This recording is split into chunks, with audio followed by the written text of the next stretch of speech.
Chapter 1, 1887, Orphanage in New York City. It was a bright spring morning in a New York City orphanage. All the older children had just finished breakfast, and most were walking towards the schoolroom to start their morning lessons. 14-year-old Sophie was among them. She walked behind the rest of the children, wanting to take as much time as she could before she had to go into the dark, dreary room. She didn't mind doing the schoolwork, but she hated spending most of her days indoors in a room that had no windows. She entered the schoolroom and slowly made her way to her seat in the back. She slid into the wobbly wooden chair and smiled at the girl sitting next to her. Rachel was her best friend. She was a year younger than herself, and they had been together since Rachel had arrived when she was 8 years old. "Are you ready for the math test?" Rachel whispered. "I guess," Sophie answered, shrugging her shoulders. Actually, she hadn't even needed to study for it. Math came easily to her, but Rachel had always struggled with numbers. Class soon started, and Rachel was almost finished with her test when one of the women who worked with the director, Miss Johnson, came into the room. She bent and whispered to the teacher. Sophie noticed that both of them looked right at her. Then the teacher nodded, and Miss Johnson left the room. "Sophie, when you are finished with your test, Mrs. Jensen would like to see you," the teacher said to her. Everyone in the class turned to look at her, some with sympathy in their eyes.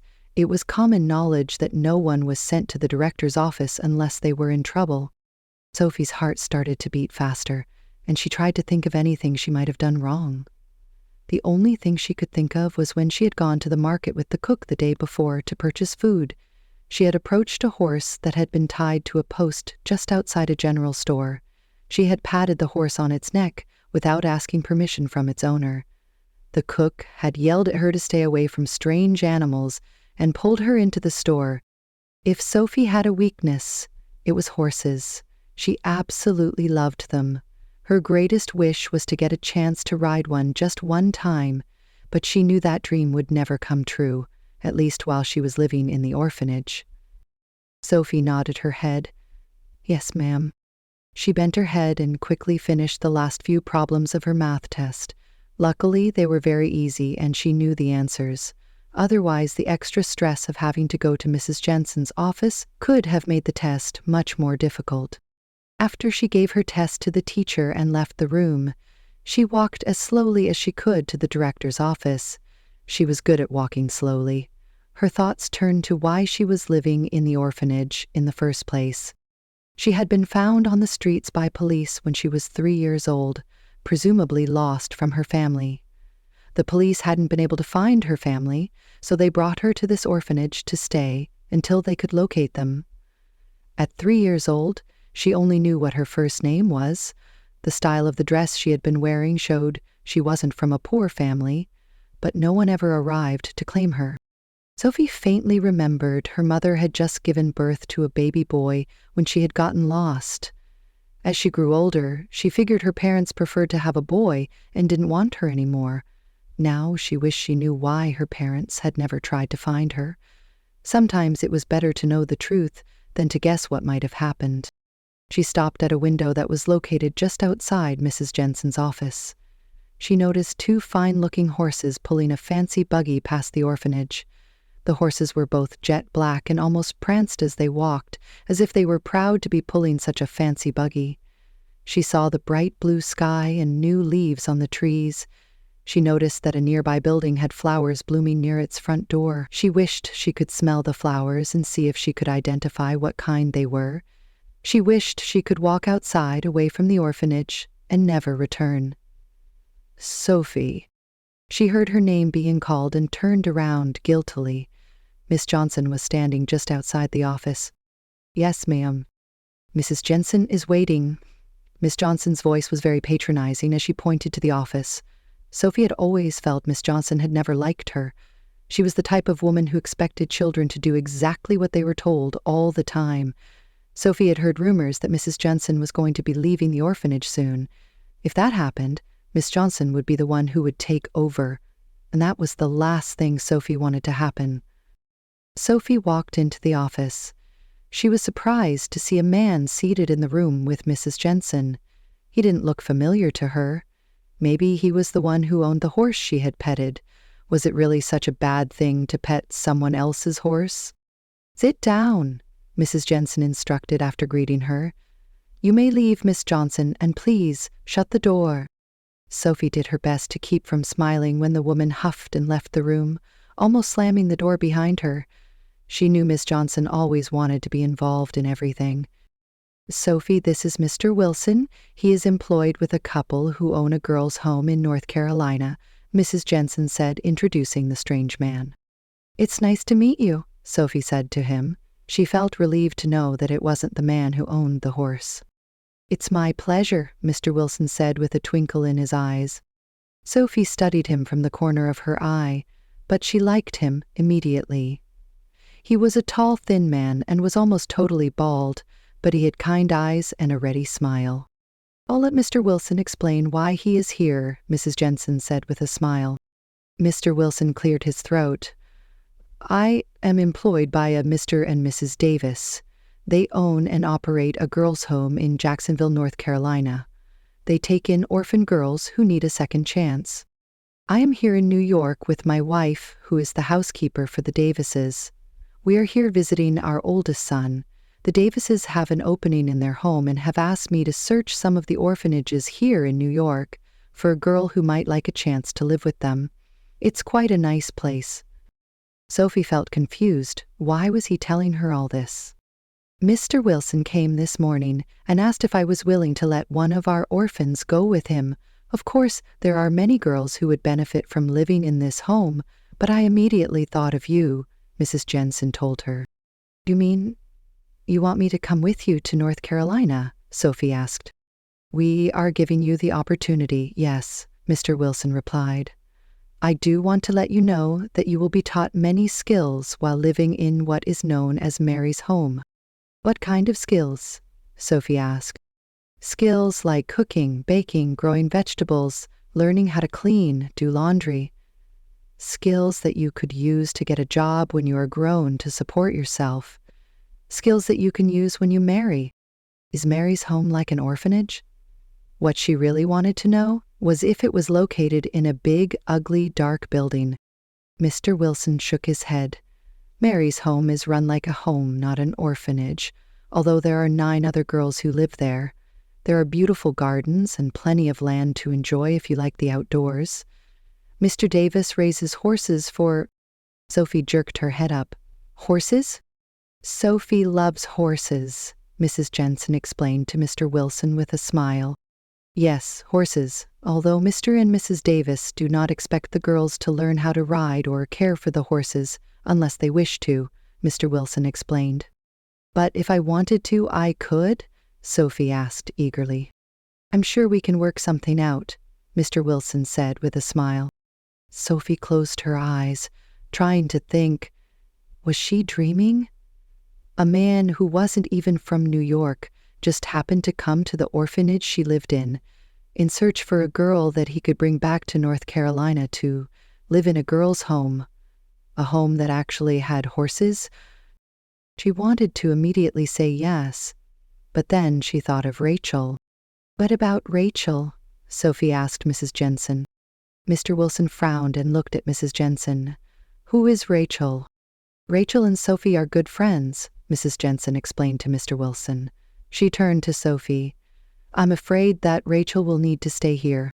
"There is only one opening," Mr. Wilson said with regret. Sophie's heart fell. She wanted to go with Mr. Wilson desperately, but she also didn't want to leave Rachel behind. "The best I can do is promise to consider letting Rachel come the next time we have an opening," Mr. Wilson suggested. "I'm sure the Davises would agree with that." Sophie slowly nodded. She immediately made her decision. "I want to come with you." She would miss Rachel, but she knew she would never have an opportunity like this again. Mr. Wilson smiled. "Good, good." He turned to Mrs. Jensen. "Please make a note that we will offer Rachel a place as soon as it is feasible." Mrs. Jensen nodded her agreement. "I am all for giving our children every opportunity to better themselves. If you can find a place for Rachel, that would be wonderful." Mr. Wilson allowed her to say her goodbyes and gather her few belongings. He informed her she didn't have a lot of time since he needed to pick up his wife from his son's home. They only had a few hours before they were to board a train to Jacksonville. Sophie was given just a few minutes to say goodbye to Rachel. When her friend heard about where she was going, she smiled through her tears. "I'll miss you, but I'm glad you get this opportunity," Rachel said as she gave Sophie a hug. "I told Mr. Wilson about you," Sophie said as she hugged Rachel back. "He says that when there is another opening, he'll come get you." Rachel looked like she didn't believe Sophie, but she gave one more hug and then stepped away. "Will you promise you will write?" "Yes, as often as I can," Sophie promised. And then she was gone, off to her new life in North Carolina. Chapter 2. Spring of 1892. Sophie smiled to herself as she watched the stableman, Joseph King, work with the newest horse. Mr. Davis had just purchased him the day before. She loved watching Joseph as he tried to get the horse to trot on a long rope in a circle, but the mare would have none of it. She bucked, kicking her hind legs high in the air. Joseph stayed calm, talking to the horse in a low tone. She looked around at the other horses. Some were grazing in a nearby field. Others were being groomed by some stable boys in the large barn. In the last 5 years since she had arrived at Mary's home for girls, she felt she had found her home. Mrs. Davis was willing to let her spend any free time she had with the horses, as long as she also spent time learning about other skills, like cooking and cleaning. Skills that all the girls who lived at Mary's home were required to learn. She remembered the first time she had sat on a horse. She was so excited she was shaking. Joseph had chosen Lady, a calm, gentle mare, for her first ride. After a few lessons, Joseph told her she was a natural. After that first ride, she spent every spare minute she could in the barn. She learned everything there was to know about horses. She learned how to muck out stalls, how to groom them, and what the best mixture of grain was that they needed for food. She learned how to ride very well. She even taught Rachel how to ride when she finally arrived at Mary's home when Sophie had been at the home for a year, although Rachel didn't like horses as much as Sophie did. Joseph was the one who recommended that Mr. Davis hire her as a stable hand when she turned 18. Mr. Davis had been reluctant at first.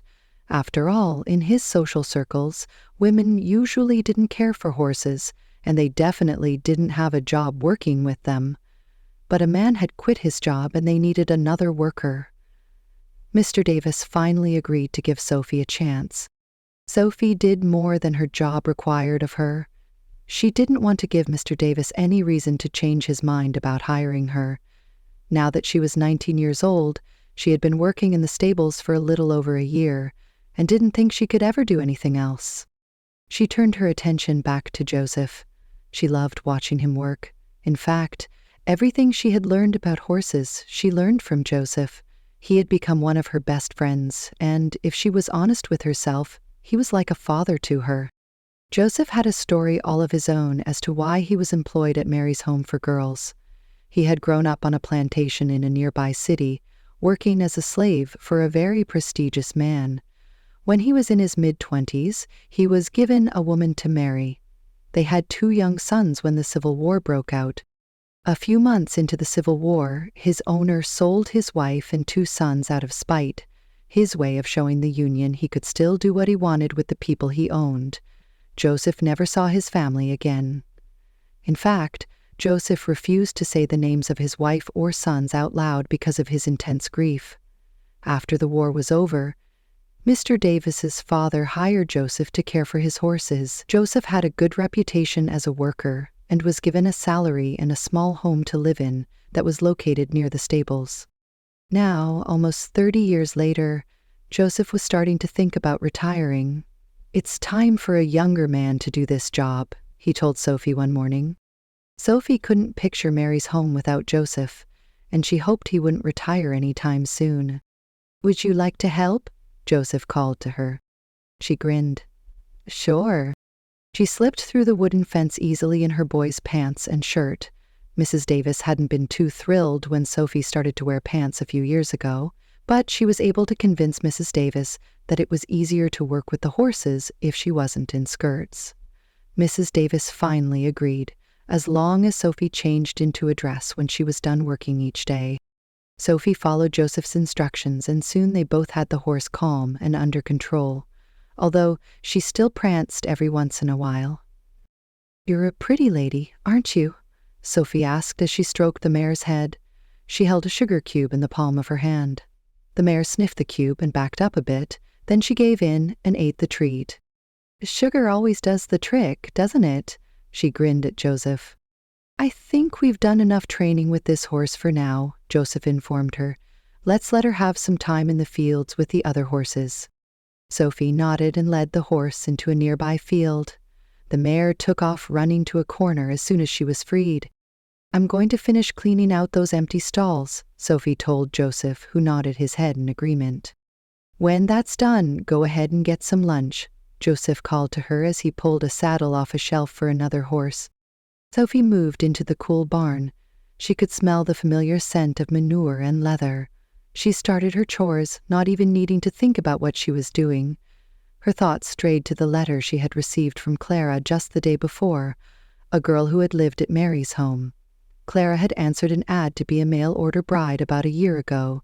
She eventually married a man who was a sheriff in a small town in Texas. Clara wrote that she was very happy with her new life. Her little brother Cooper also seemed happy. Another girl, Savannah, had become a mail-order bride about 6 months before Clara and had married a man in Iowa. Sophie was starting to wonder if she should consider doing the same. She remembered the day Mrs. Davis had talked to Savannah, Clara, Rachel, and herself about the option of being a mail-order bride, even though it was a few years ago. When Sophie had first arrived at Mary's home, Mrs. Davis indicated that she would teach her the skills she would need to get a job or to run her own home if she married. When Sophie turned 18 years of age, she was expected to find a job in order to support herself. Mrs. Davis didn't want to force the girls to leave Mary's home until they were ready, but since they were the 4 oldest and all over the age of 18 and still living at the home, she wanted them to know there were other options besides getting married or working at a job they didn't enjoy. Mrs. Davis had invited a woman named Mrs. Adams to explain how becoming a mail-order bride worked. She told the girls that quite a few men had moved to the western part of the United States. They did this for many reasons: to own their own land, to look for gold, and to be part of the growth of the West. But in most areas, there were few women available to marry, so some men placed ads in Eastern newspapers for a bride. Mrs. Adams had received several letters from men who lived in different parts of the West, looking for a wife. She told the girls if they wanted to be a mail-order bride, she would do her best to match them with the right man. Since Savannah was the oldest, she left first, followed by Clara about 6 months later. Soon after Savannah and Clara left, Mrs. Davis had brought in 2 small girls, Edith and Nellie, sisters whose parents had been killed in a house fire. Sophie could see the difference Mary's home made for these new girls. Deep in her heart, she knew it was time for her to move out on her own and allow another girl to take her place and have the opportunity she was given to better her life. But could she leave her beloved job? She knew if she left Mary's home but didn't marry, she would need to find another job. She didn't make enough working as a stable hand to support herself. She wondered if she should consider becoming a mail-order bride like Savannah and Clara had done. Sophie had never thought she'd have the opportunity to marry. She was what most men considered a tomboy. She hated wearing dresses, choosing instead to wear boys' pants whenever she could get away with it. Most men wanted a pretty lady who only did what ladies did, not a woman who smelled like horses and who would rather spend her days in a barn than in a home cooking and cleaning. Then Sophie had another thought. What if she decided to give being a mail-order bride a chance and tried to find a man who owned a farm or a ranch, a man who loved horses as much as she did? Later that evening, Sophie was in the sitting room with Rachel and the 2 girls they roomed with. Laura was Sophie's roommate. She was 12 years old. Rachel roomed with Lydia, who was 9 years old. Rachel had grown into a very beautiful young woman.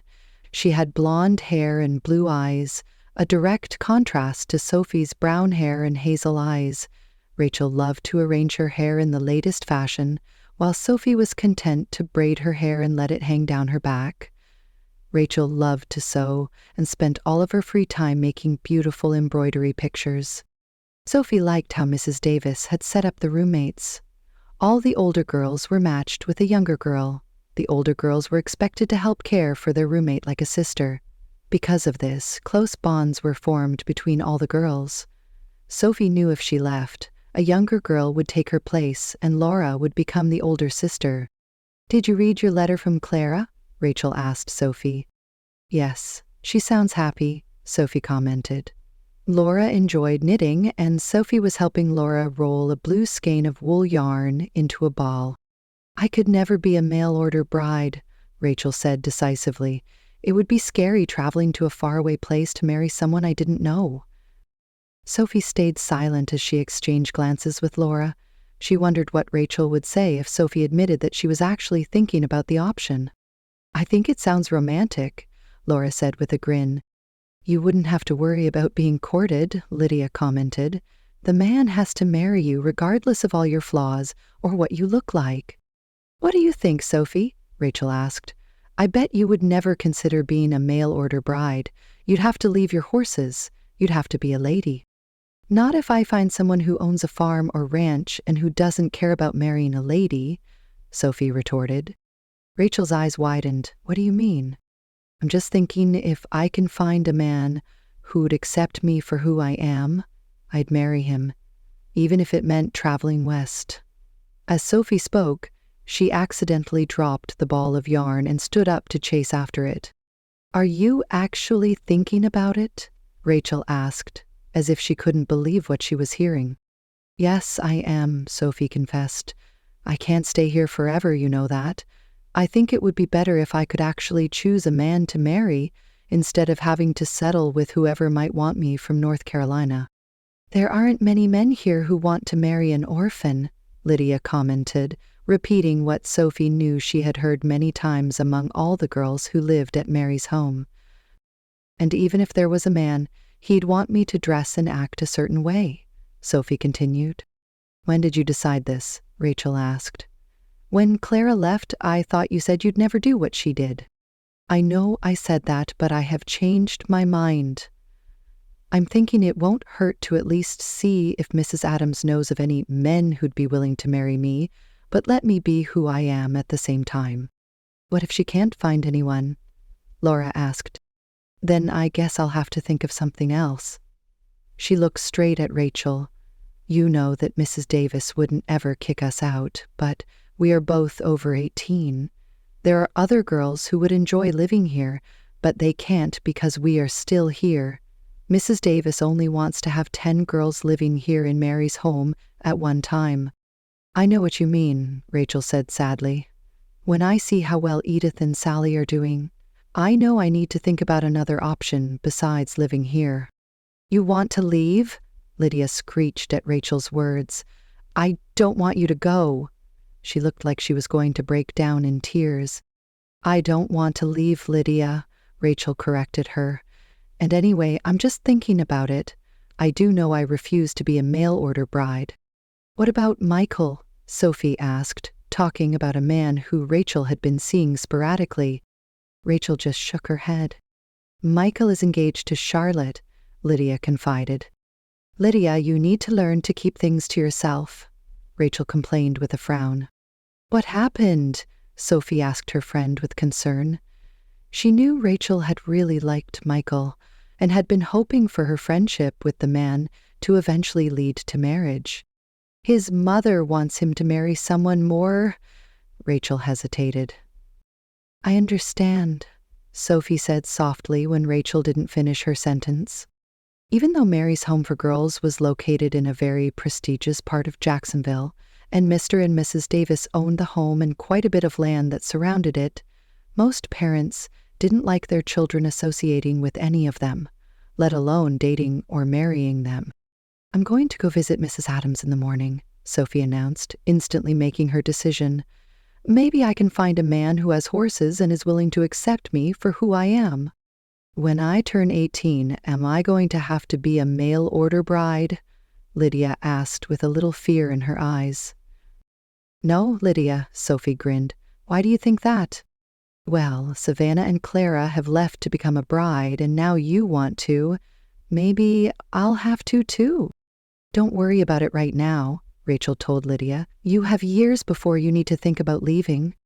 But Sophie didn't have years. Even Rachel, who had just turned 18, had time to think about the direction she wanted her future to go. Chapter 3. The next morning, Mrs. Davis gave Sophie permission to start working later so she could go and visit with Mrs. Adams. She enjoyed the walk to the newspaper building. She loved being outdoors. It was late spring, her favorite season of the year. She could hear the birds chirping and the bees buzzing as they visited each blossom on some trees she walked under. She hoped meeting with Mrs. Adams would answer her questions and concerns about being a mail-order bride and if it would be right for her. She wished she could talk to Savannah or Clara about their experience with this, but if she wrote them a letter, it would take weeks before she received an answer. Instinctively, she knew she didn't have time to wait. She found the newspaper building easily and went inside. A young man was sitting at a desk by the door, obviously there to stop people from coming in who weren't supposed to. "Can I help you?" he asked pleasantly. "I would like to talk to Mrs. Adams if she is available," Sophie told him. "Can I ask what this is about?" Sophie hesitated. "I just need to ask her some questions." The young man's pleasant face changed instantly to almost a sneer. "I'll see if she is available." Sophie rolled her eyes as the man walked down the hallway. Obviously, this man could be pleasant until he couldn't get the information that he wanted. She waited patiently by the desk, hoping Mrs. Adams was available, and she soon saw the older woman approaching her with a smile. "Hello," Mrs. Adams said. "You wanted to speak with me?" "Yes," Sophie said, glancing at the young man standing beside Mrs. Adams. "I was wondering if I could have a moment of your time." Mrs. Adams obviously understood her reluctance to say anything else in front of the young man. "Why don't you come to my office?" Sophie nodded and followed the older woman down a hall. After she was seated on a chair in Mrs. Adams' office, she introduced herself. "Yes, I thought I recognized you from Mary's home. Are you here for information about becoming a mail-order bride?" Sophie nodded. She listened as Mrs. Adams went over the main points of how the program worked. Everything Mrs. Adams told her was what she remembered from her visit almost 2 years previously. She was to only write one man at a time.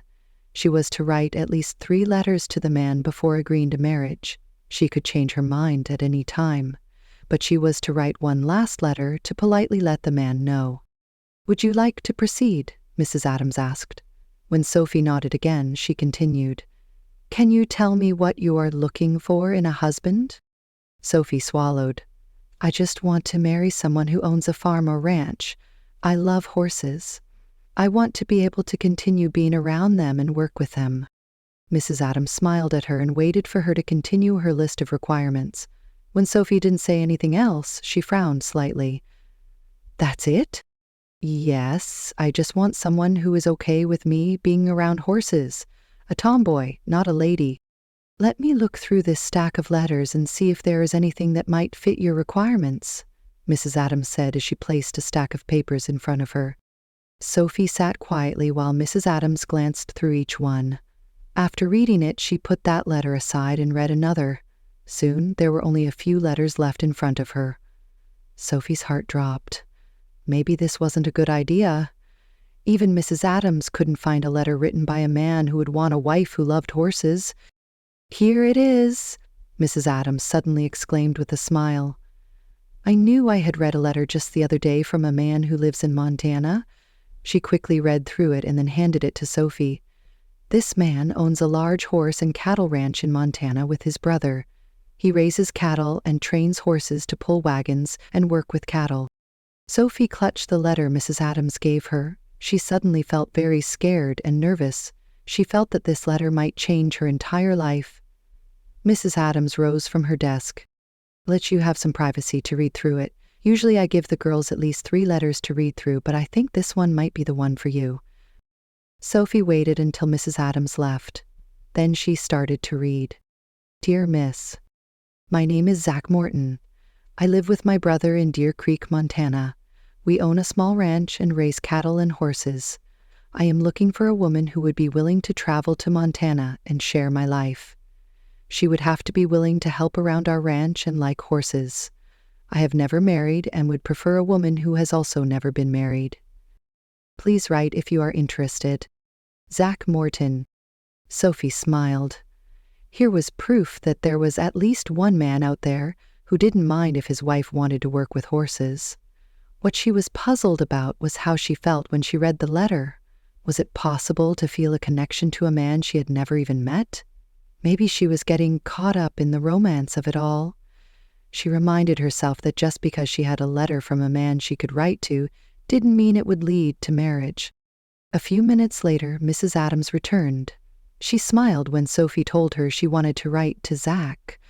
Sophie left the newspaper building clutching the letter to her side. As she left, she noticed the young man look up with a sneer. That man has a problem, Sophie thought with a shake of her head, and then put him out of her mind. A few raindrops fell as Zach led the horse he had been working with into the barn. He could tell by the dark black clouds in the distance that they were going to have a good thunderstorm, and thunderstorms brought lightning, and lightning could kill. His father had been struck by lightning and killed while he was trying to round up some horses to get them out of a bad thunderstorm. He shook the thoughts from his head and secured the horse into an empty stall. He knew he would be spending the next little while in the barn, so he decided to oil a new saddle he had just purchased. He could hear the rain come down harder as he dipped a cloth into the oil and started to rub it in the saddle. His cattle dog, Max, whined and then settled down near the open barn door to watch the falling rain. As he worked the oil into the leather of his saddle, Zach thought about the letter he had mailed weeks ago to a newspaper in North Carolina. He wondered if he would ever receive an answer. Maybe he never would.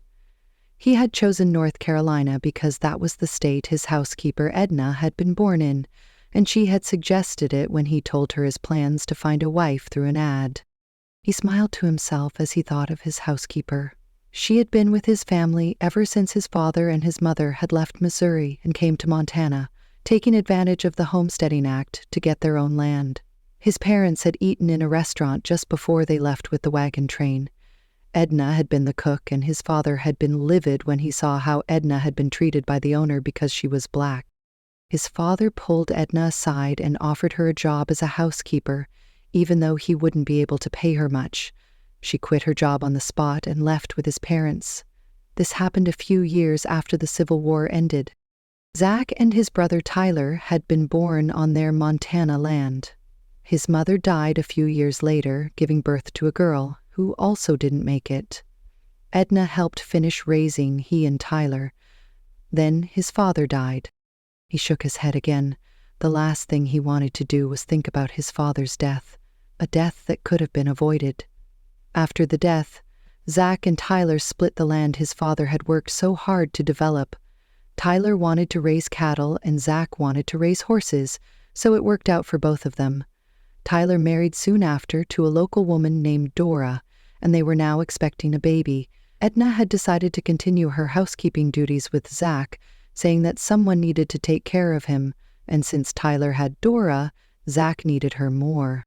Zach was actually very glad Edna agreed to stay with him. He hated living by himself, and it was nice to have Edna around.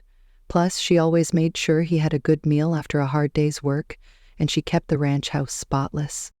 Edna was thrilled when Zach first told her about his plan to place an ad for a wife. "Man is not meant to be alone," she quoted the verse in the Bible. Zach smiled at that memory. Edna hadn't known how to read when she first arrived on the ranch, and his mother had taught her. Ironically, she was the one who taught he and Tyler to read. Even though there was now a town about an hour's horseback ride away, when his parents first arrived in this part of Montana, the nearest town took over a day to get there. Going to school wasn't possible when he was a boy, but Edna had made sure he and Tyler knew how to read and write. Their father had taught them simple arithmetic. Now Edna quoted scriptures almost every day.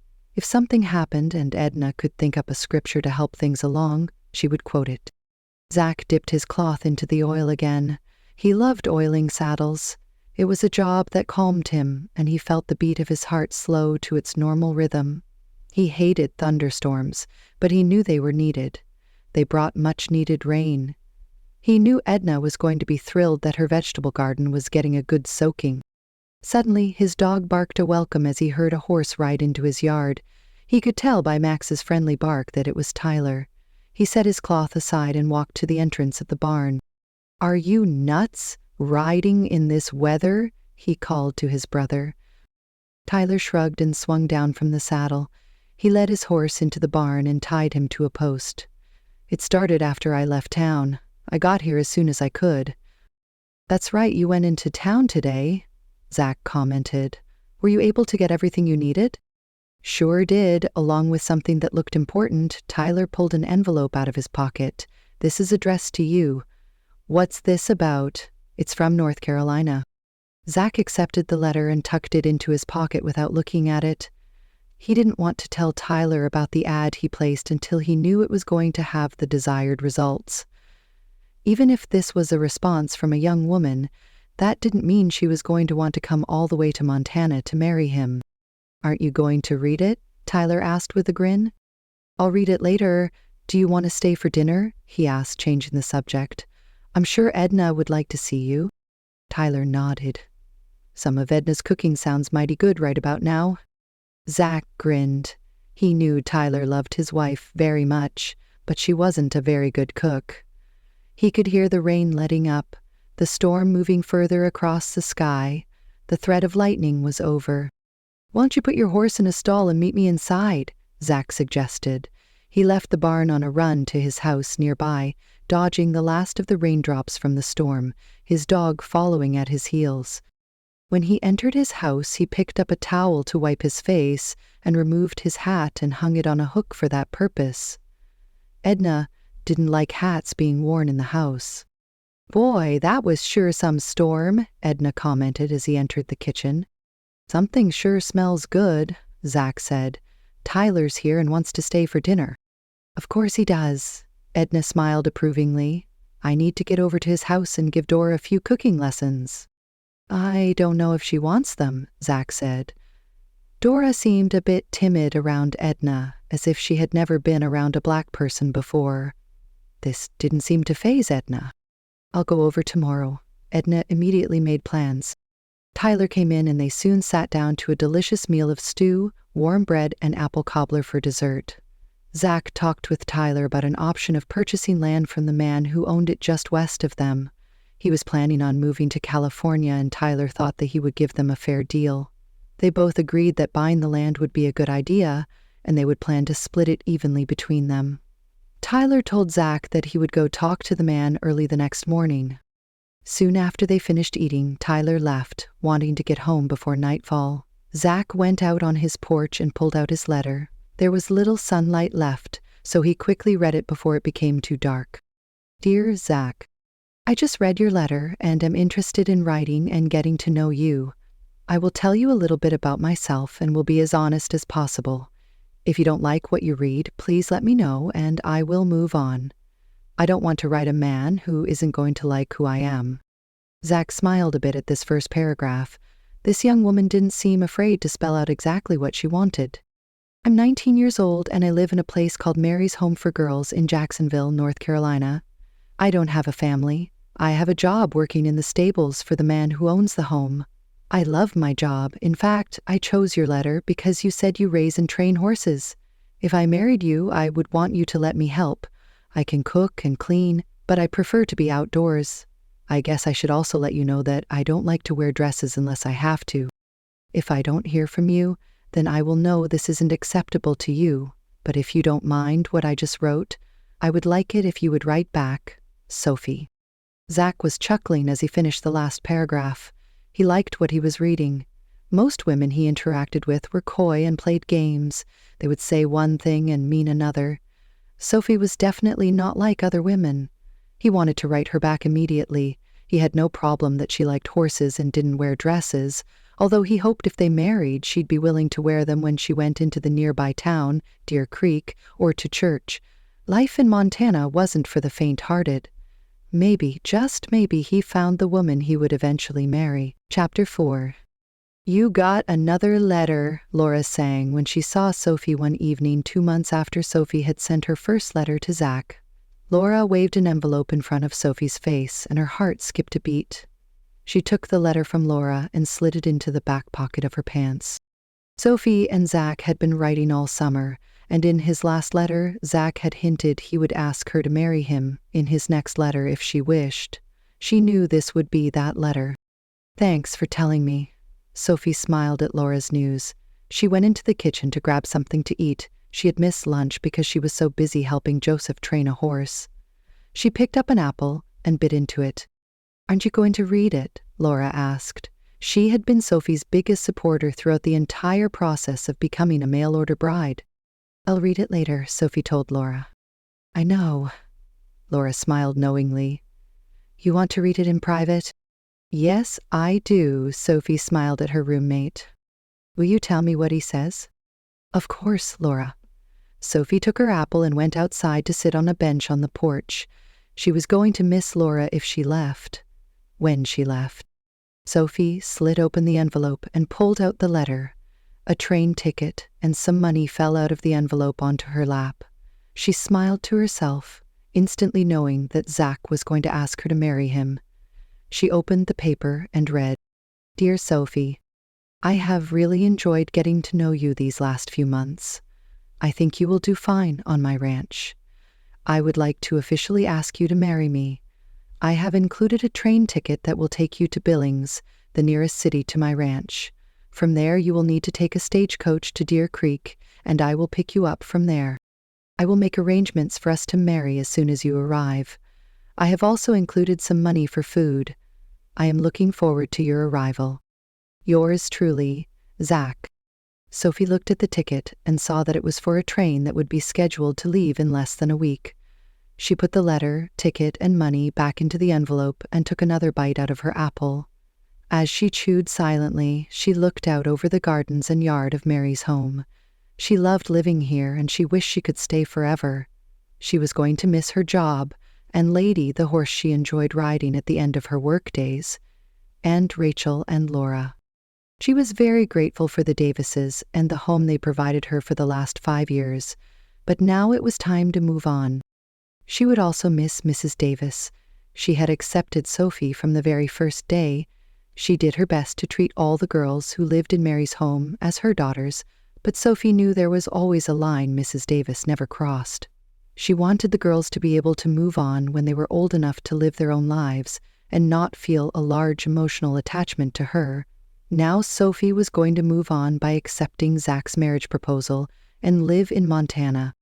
Sophie stood and went to find Mrs. Davis to let her know of her decision. Mrs. Davis was aware she had been writing Zach. She found the older woman in her office busy writing in a book, but looked up and smiled when she saw Sophie standing in the doorway. "Sophie, hello," Mrs. Davis greeted her. Her eyes glanced at the envelope Sophie held in her hands. "Hello, Mrs. Davis," Sophie said softly with a smile. "Can I talk to you?" Mrs. Davis rose. "Let's go into the sitting room." She led the way to a beautiful room that was only used for visitors and private conversations with Mrs. Davis. After they were both seated on a comfortable sofa, Mrs. Davis turned to her. "Now, what did you want to tell me?" "I just received this letter today. Zach has asked me to marry him.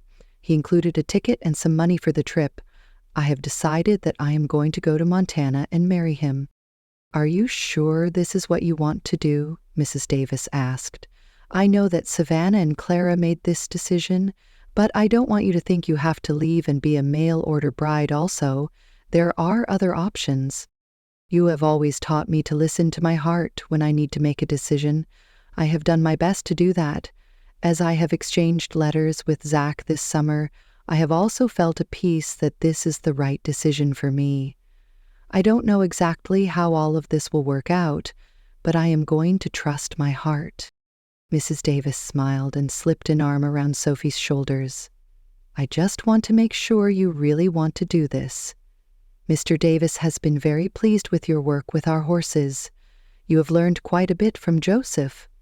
I am sure you will be able to contribute quite a bit to Zach's ranch. Zach is willing to accept me and my love of horses," Sophie told her.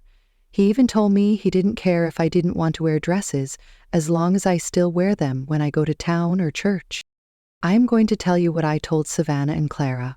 I will be making sure you have enough money so that if you feel you need to come back to North Carolina, you have the means to do so, or you can use it to make a new start somewhere else.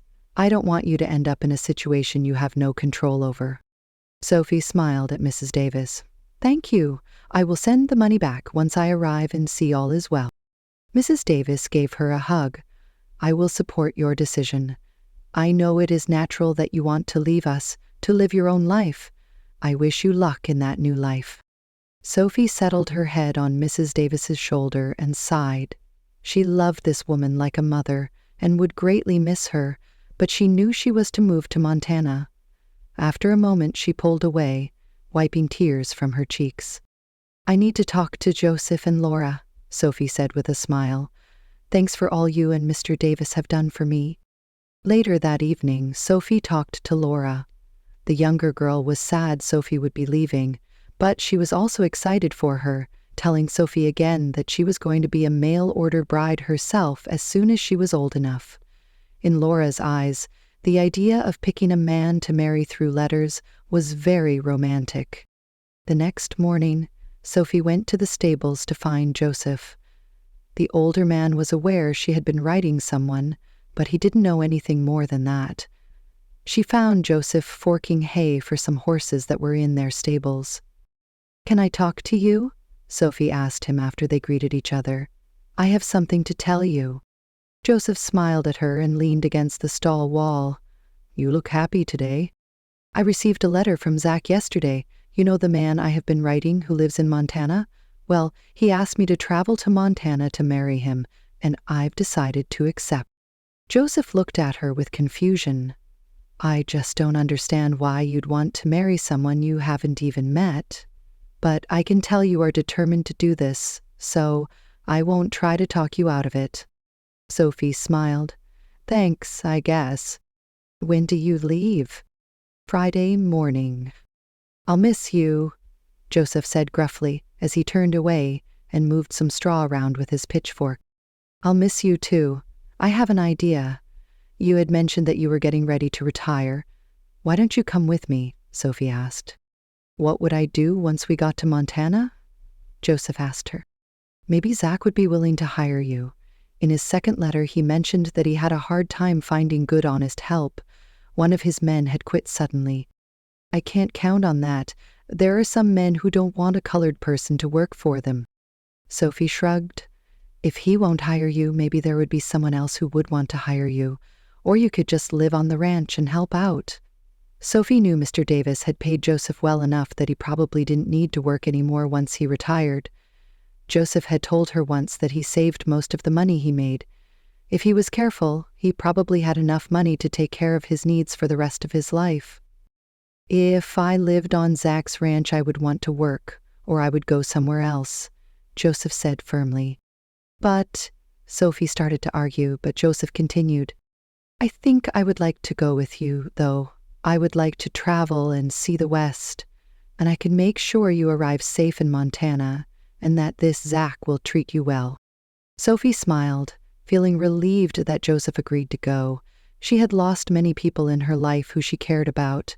Her family, that she didn't remember, her friends who lived at Mary's home, Mr. and Mrs. Davis, and Joseph. She would love to have at least one person she loved come with her to Montana. It had been fairly easy to talk Joseph into going. She had thought she would have had to argue with him. It was obvious to her that Joseph had been thinking about leaving for quite a while. To be honest with you, Sophie, I have already talked to Mr. Davis about retiring. He has hired a new man who will be taking over my job at the end of the month. Sophie stared at Joseph in amazement. He had made all of these arrangements without telling her? If I hadn't suggested you come with me, where were you going to go? Joseph sighed. I was going to get on the train and head west, start a new life. Sophie approached Joseph and gave him a hug. Well, it looks like we both get to go west. Chapter 5. Zach smiled as his main hired hand Curly handed him a letter. He had just returned from town. Zach had sent him that morning to purchase some things they needed for his horses, but he was also hoping for a letter from Sophie. "I'll just clean up a bit and then get working with that new colt," Curly said. Zach nodded his head and waved him away. He waited until Curly was gone, and then he quickly ripped open the envelope.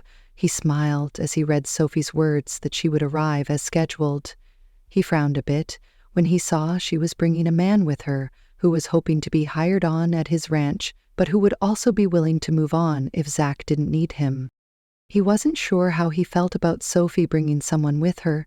She didn't tell him the name of who she was bringing, and he hoped this man wasn't going to cause problems.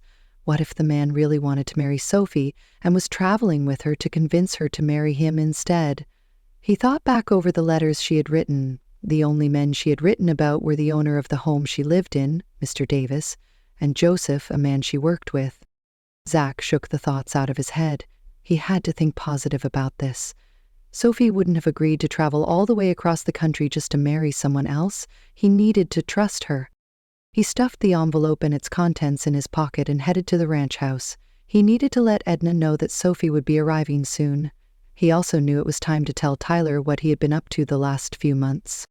Edna was thrilled that Sophie would be arriving and immediately made plans to thoroughly clean the house from top to bottom. After all, "Cleanliness is next to godliness," she quoted as she pushed the sleeves of her dress up her arms in preparation to heat a pan of water. Zach was relieved that Edna was planning to stay as his housekeeper after Sophie arrived. Sophie had been very firm that she wanted to have a part working with the horses. He figured Sophie wasn't going to want to spend her days cleaning the house and cooking meals. Sophie sighed with relief when the stagecoach left its last stop before arriving in Deer Creek, the town where she was to meet Zach in. It had been a long 2 weeks since she and Joseph left North Carolina. She tried to push down her anger about how Joseph had been treated on the train because of the color of his skin. He had purchased a train ticket, but had been forced to separate from Sophie and ride in a car specifically for black people. Sophie had tried to insist she ride in the car with Joseph, but he refused to let her. She knew that he had been unable to purchase food a few times when the train stopped. When Sophie finally had learned of this problem, after they had been on the train for a few days, she made sure she purchased enough food for him. Interestingly, the further west they traveled, the easier it was for Joseph. It seemed it wasn't as much of an issue to be friends with a black person in the West as it was in the East. The last few days of the train trip, Joseph had been able to join Sophie, for which she was grateful. Now, they were alone in the stagecoach on their last leg of the trip. "I'm going to be so glad to finally arrive in Deer Creek," Sophie told Joseph as she coughed as some dust flew through the open window into her face. Joseph smiled and patted her hand. "It's been a long trip, hasn't it? I'm sorry that you had to—" Joseph waved her words away. "Don't worry about it." She knew he didn't want to talk about how he had been treated on the train. Obviously, he was either used to such treatment or accepted things the way they were. She began clasping her hands in nervousness.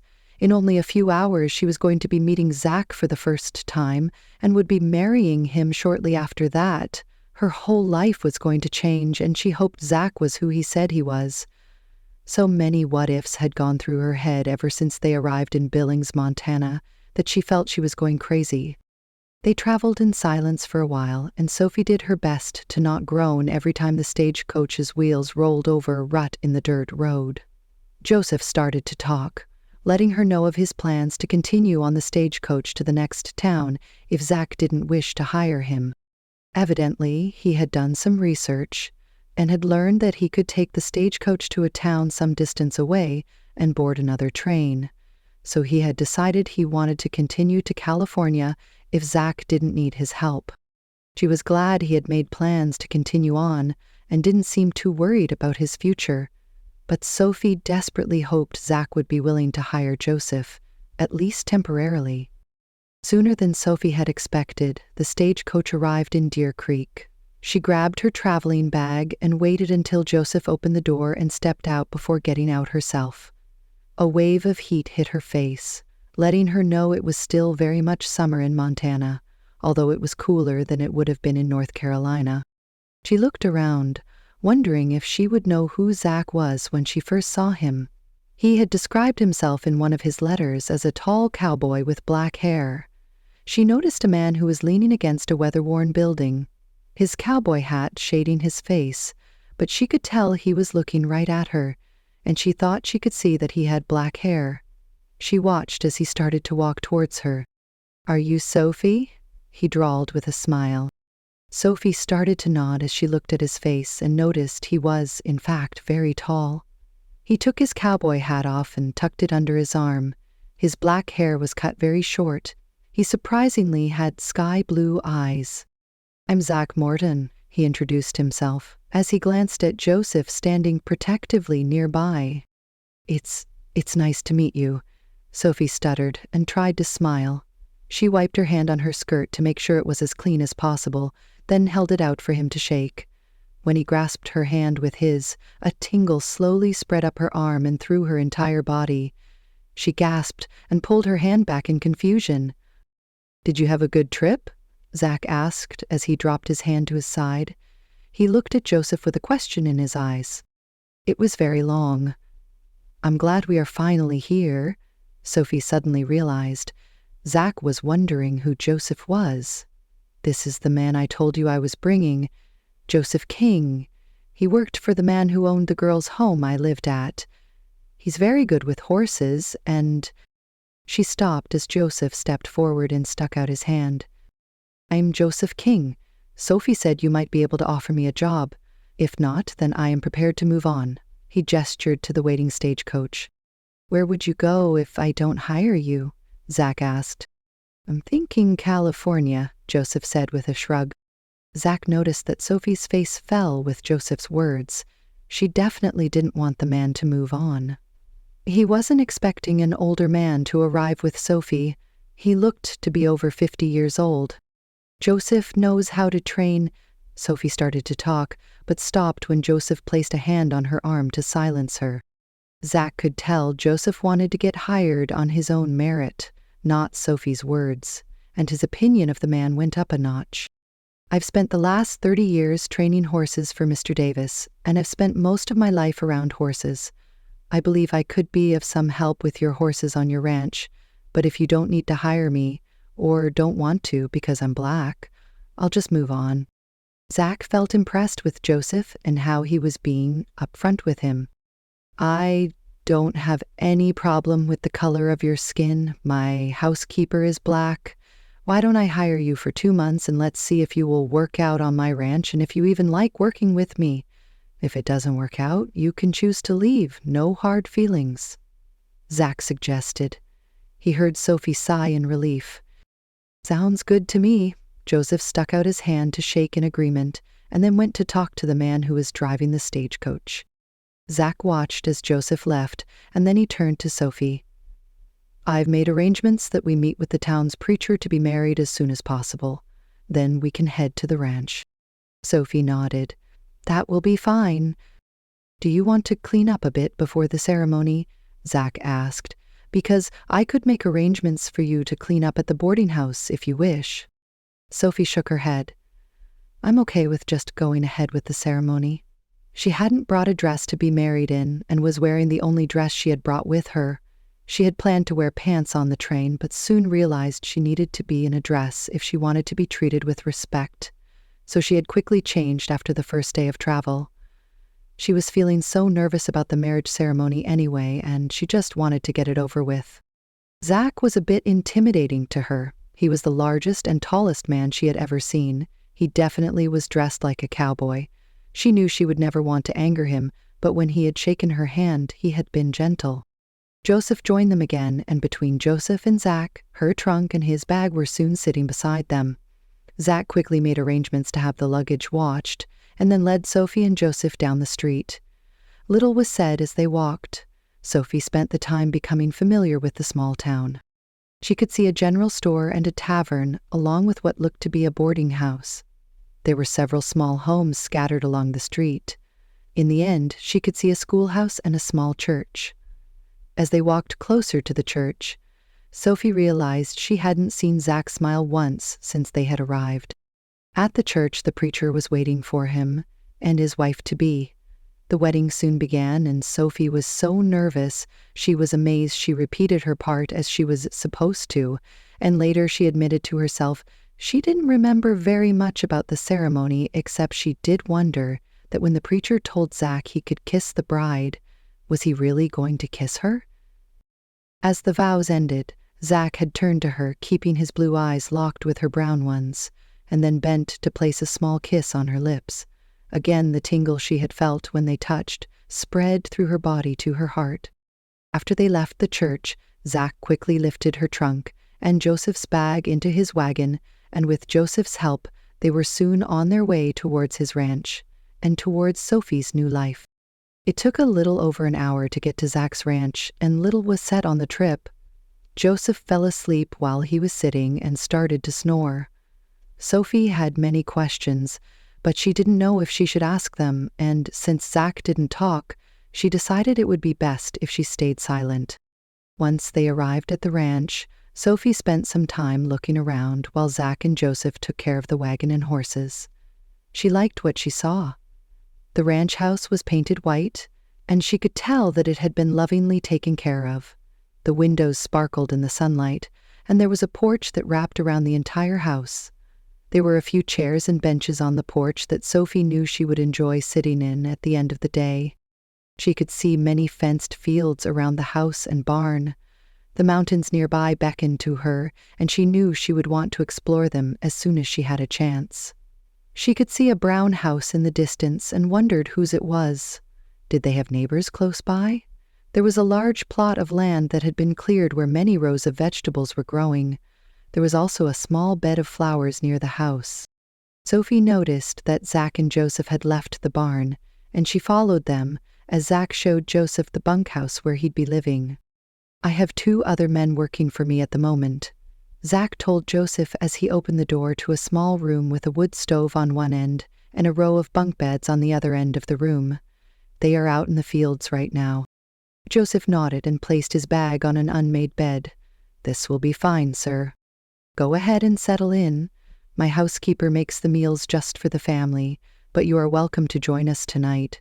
The hired men usually like to take care of their own meals. My housekeeper will ring a bell when the meal is ready." Zach turned to leave, almost running into Sophie in the process. His arms caught her shoulders to keep her steady.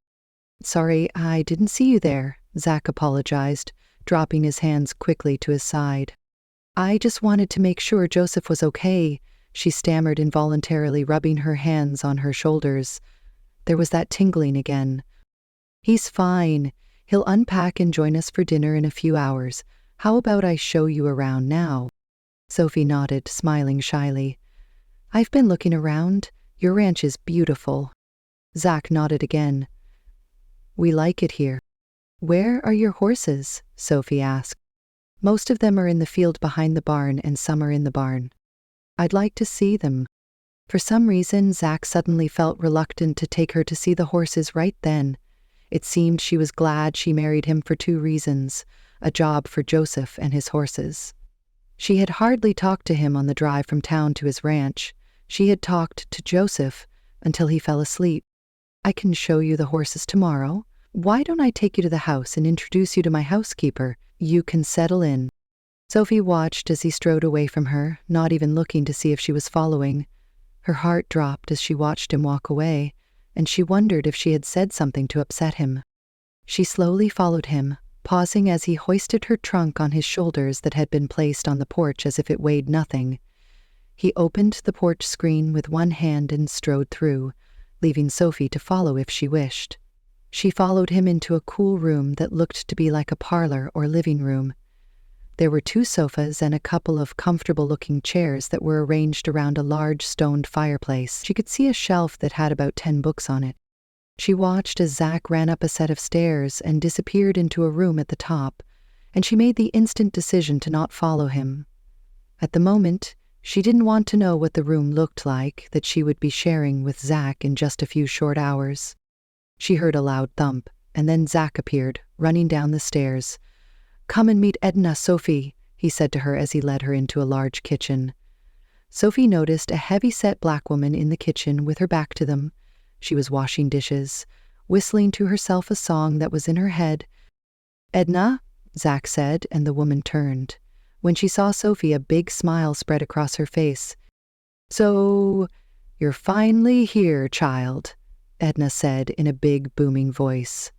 Sophie found herself enveloped in a huge bear hug. "I'm so glad you made it." Edna gestured to the kitchen table. "You look tired. Sit down. Do you want some cookies and coffee?" Sophie nodded with a smile on her face. "It's nice to meet you." Edna had made her feel at home. She sat down, and instantly a plate of cookies and a cup of coffee appeared in front of her. "This should tide you over until dinner is ready," Edna said. "Would you like some?" she asked Zach. "I won't pass up your cookies," Zach said as he grinned at her. Sophie realized this was the first time she saw him smile, and it took her breath away. Would he ever smile at her like that? Sophie watched as Zach grabbed a few cookies and stuffed one in his mouth. "I have a few things I need to do before dinner. I also want to check on Joseph," Zach told Edna, and grabbed a few more cookies. He left the kitchen without looking at Sophie, and her heart dropped. He was definitely not happy with her. Was he having second thoughts? Was he wishing he hadn't had to marry her? Maybe he didn't think she was pretty, or that he was wishing she hadn't come. "Joseph?" Edna asked after Zach left the house. "The man who I worked with in North Carolina came with me." Edna narrowed her eyes at her in suspicion. "You brought another man with you clear from North Carolina?" Sophie shook her head. "It's not what you think. He's like my father. He wanted to retire from his job, and I invited him to come with me. I was hoping Zach would want to hire him. He doesn't have any family. He lost them in the war." Edna's eyes turned sad. That seemed to happen to almost everyone. She sat down in a chair next to Sophie. "I knew a Joseph once." "Where are you from?" Sophie asked her with curiosity. "North Carolina," Edna answered.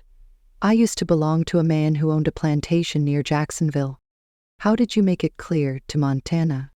"After the war, I was freed, and I traveled to a small town in Missouri. I worked at a restaurant. Even though the war has ended, it hasn't in some people's minds. I was paid very little, and the owner treated me, well, like a slave," Sophie finished for her softly. Edna nodded. "Zach's parents were on their way to Montana, to this ranch, and they stopped at the restaurant I was working at. Zach's father saw how I was being treated and offered me a housekeeping position. He couldn't pay much, only room and board at first, but I jumped at the chance. I left with them the next morning. You should talk to Joseph. I think you will find you have a lot in common." "Why is that, child?" Edna asked. "Well, I guess because he's from North Carolina like you. He lost his family. And he's black." Edna smiled her large grin. "You don't say." She stood up. "Well, I guess I'll meet him soon enough. I better finish making dinner." "Can I help?" Sophie asked, as she swallowed the last of her coffee. "You know how to cook?" Edna asked. "Zach said you wanted to work with the horses more than anything else." "I love horses, and I do want to work with Zach's horses, but I know how to cook, clean, sew, and garden." Edna smiled again. "Well, child, you can start making the gravy then." Sophie smiled back and put on an apron Edna handed her. It was too large for her. She had to wrap the ties around her twice, but she was glad she could do something to keep her mind off of Zach. Over the next little while, Edna continued to ask questions, and she soon learned Sophie's life story. She found Edna easy to talk to, and she told her how she had been lost as a child, sent to an orphanage, and had gone to live in North Carolina with the Davises at Mary's Home for Girls. She explained that Mrs. Davis did her best to make sure she had learned many skills like cooking and cleaning. She could take care of herself, and she could take care of others. Edna nodded her approval after Sophie had made the gravy and then instructed her to mash the potatoes. Soon Edna went out to the porch and rang the bell. "Go ahead and set the table, child," Edna told her. "Set it for 6. I made enough for all the hired hands to eat with us tonight. Everyone should be here within the next 15 minutes. Soon, Sophie heard footsteps and 2 men walked through the door. They nodded to Edna and Sophie and went directly to a table with a large bowl of water and proceeded to wash up. Zach and Joseph soon joined the 2 men. After everyone had washed up, Zach spoke up. "I'll introduce everyone. Boys, this is my wife, Sophie. Sophie, this is Curly and Spud. Edna, come and meet Joseph." Edna turned from the stove, wiping her hands on her apron. Sophie heard a gasp come from Edna. She watched as both Joseph and Edna stared at each other. Everyone became still, watching them both. Joseph finally broke the silence. "Edna, is that really you?" Joseph asked. "Joseph? Joseph King?" Edna answered. Suddenly they ran to each other, and Sophie watched in shock as Joseph wrapped his arms around Edna. "Oh, Edna," Joseph muttered. "I never thought I'd see you again, at least not in this life." "I thought you were dead," Edna said, tears running down her cheeks. Sophie continued to watch this reunion along with Zach and his 2 hired hands. Then Zach spoke.